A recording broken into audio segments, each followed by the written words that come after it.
जय मसीह की आप सबको परमेश्वर का धन्यवाद हो इस सुंदर दिन के लिए जो उसने हम सबको दिया है ताकि हम उसकी महिमा के लिए इस्तेमाल हो सके। प्रभु का धन्यवाद करता हूं और आप सबके लिए भी हम लोग प्रार्थना करते हैं कि परमेश्वर आपके जीवन में अद्भुत कार्य करे और आपको हर चीज़ से सुरक्षित रखे। जैसे एक चिड़िया अपने बच्चों को घोंसलों में संभाल के रखती है, उसी तरह आपका परमेश्वर आपको भी संभालेगा।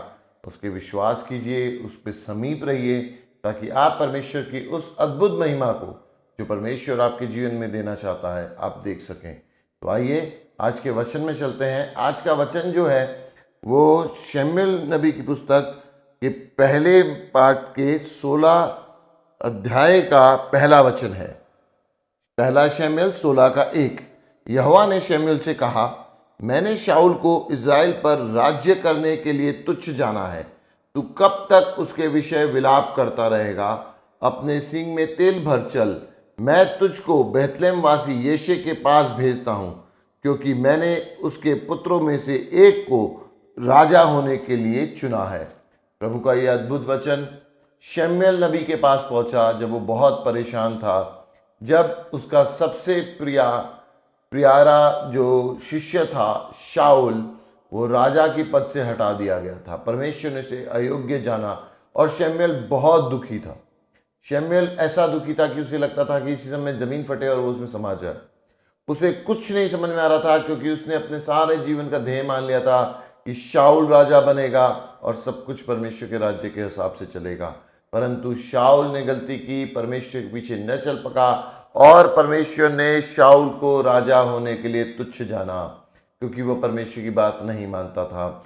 और शमूएल बहुत दुखी है। शमूएल इतना दुखी है कि कोई उसकी कल्पना में अब जीवन निरर्थ है, सब बेकार हो गया। लेकिन परमेश्वर का वचन उसके पास आया कि शमूएल, तू कब तक उसके विषय विलाप करता रहेगा?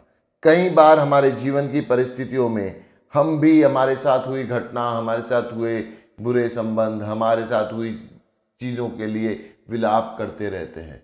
बिल्कुल सुन हो चुके होते हैं, कुछ समझ में नहीं आता कि रास्ता कहाँ मुड़ेगा, रास्ता कैसे निकलेगा, कहाँ क्या होगा, कहाँ कैसे चीज़ें बदलेंगी, कुछ भी हमें सुझाई नहीं देता।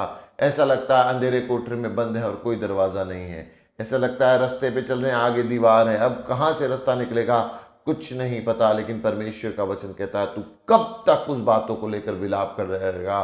देख, मैंने एक नया रास्ता बनाया है। मैंने यिशै के पुत्रों में से एक को राजा होने के लिए चुन लिया है। प्रभु ने शमूएल से एक बात कही कि रोना बंद कर, अपनी बुरी चीज़ों को याद करना बंद कर। देख, मैंने नया रास्ता तैयार कर दिया है, तुम नए रास्ते पे चलना सीखो।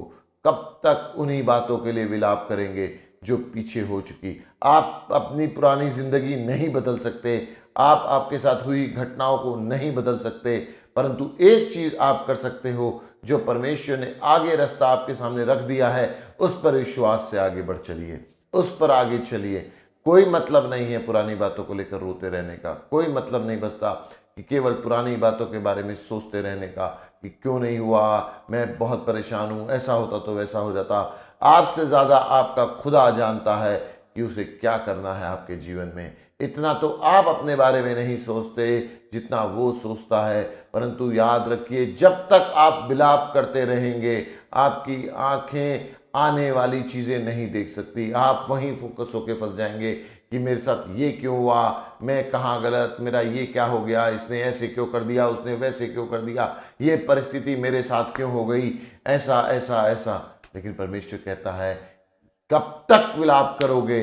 देखो, मैंने एक नया रास्ता तैयार किया है। मैंने यिशै के पुत्र को राजा बनने के लिए तैयार कर दिया है।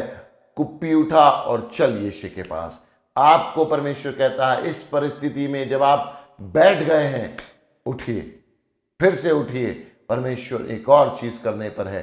हो सकता है आपकी पहली प्लानिंग फेल है, हो सकता है आपने जो रिश्ता संभाला वो फेल है, हो सकता है कि आपके जीवन की परिस्थिति जिसके लिए आपने मेहनत की वो फेल है, परंतु परमेश्वर कहता है, मत बैठ, रो मत, फिर से उठ, उठ, देख, फिर एक बार मैं तैयारी पे हूं। परमेश्वर हमेशा काम पर है, वो कभी नहीं रुकेंगे आपके लिए काम करने के लिए। यशायाह नबी की पुस्तक के 43 और अध्याय में 18-19 में एक वचन लिखा है। वहां लिखा है 18 में लिखा है, अब बीती हुई घटनाओं का स्मरण मत कर, न प्राचीन की काल की बातों पर मन लगाओ। देखो मैं एक नई बात करता हूं, वह अभी प्रकट होगी, क्या तुम उससे अनजान रहोगे? मैं जंगल में एक मार्ग बनाऊंगा और निर्जल देश में नदियां बहाऊंगा। प्रभु कहता है कि उठो, मैं एक नया काम करने पर हूं, मैं एक नई चीज करने पर हूं जो तुमने सोची नहीं होगी।